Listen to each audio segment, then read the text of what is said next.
Hey guys, it's Thursday, September 29th, and this is Banned Books Week. Bum bum bum bum bum bum Ping. bum bum bum bum bum bum. This week we are celebrating Banned Books Week, and for me this is a very important week, being that I am a future librarian, and it's very important. But just not that fact, I've already written a blog post on this, why Banned Books Week is important to me.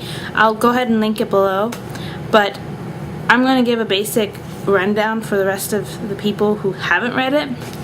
Basically, for me, Banned Books Week is even more important because of something that took place in my hometown back in 2001. And what happened was there was a book burning in my hometown, and it really made kind of national news. It was a little segment, but my hometown was put on the national news because of this book burning, and it was a really big deal for my town. It was a church group, and they decided that they were going to do some sort of cleansing ritual because they felt that certain things were keeping them from their religion and their connection with God and such. And so they decided to do this cleansing ritual, which involved burning like books, and it wasn't specifically books, but that was the main thing. So they burned books, they burned some CDs, movies, board games, that type of things, anything they felt was keeping them from their relationship with God. And a lot of people were saying, well, you burned books, they kept comparing them to Hitler and how he burned books. Some of the books they burned were Tolkien and Shakespeare, really good authors, but they also burned Harry Potter books, which was the biggest thing, the Harry Potter burning.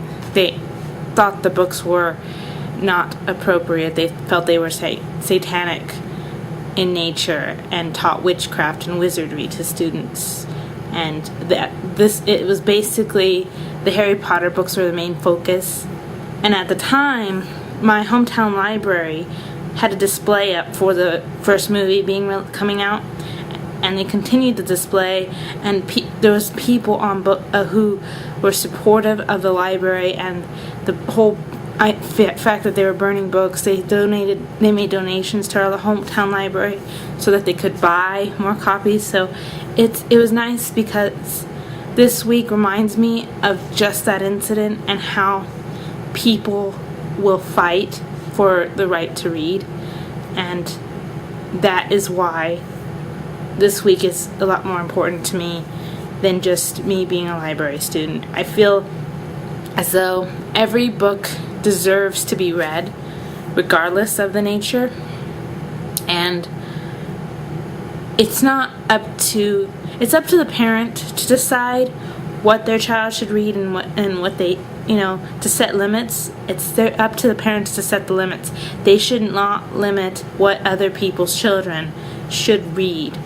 So parents need to parent their own children, not parent other children, because what they feel is bad for their children, other parents may not see it that way. So that's basically my little spiel on what the Banned Books Week. It's important to me, and I really support Banned Books Week, and I think it's very important.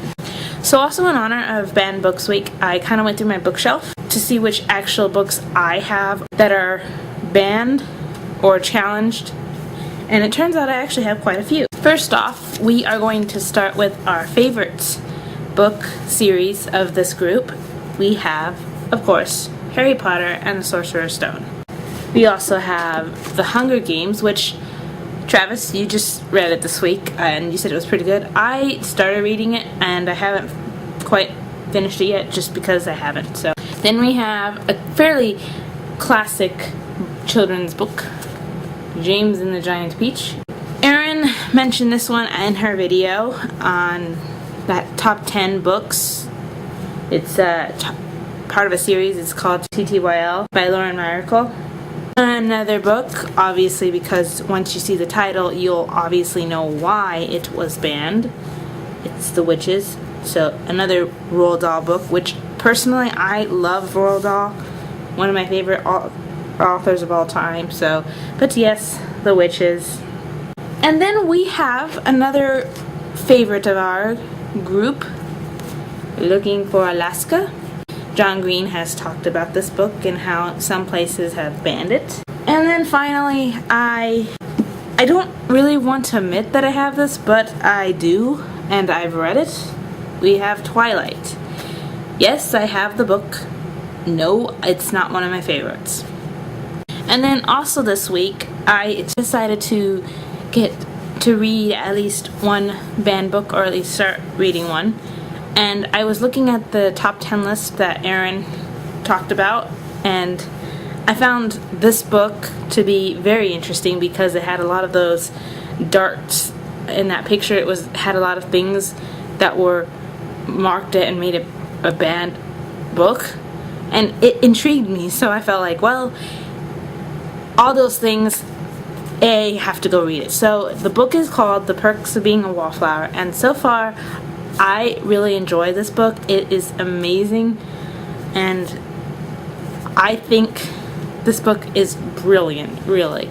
It's just a great book. Finally, one final note. When I was at my hometown library today, I just happened to see that they had some awesome bookmarks, and so here's one of the awesome bookmarks.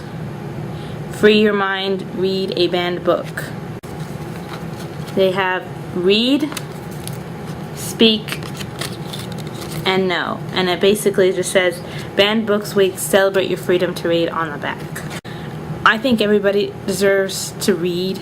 Everybody deserves the equal opportunity to read whatever book they choose and decide for themselves whether or not they like the book. I hope you guys have a good weekend. Kate, I will see you on Monday.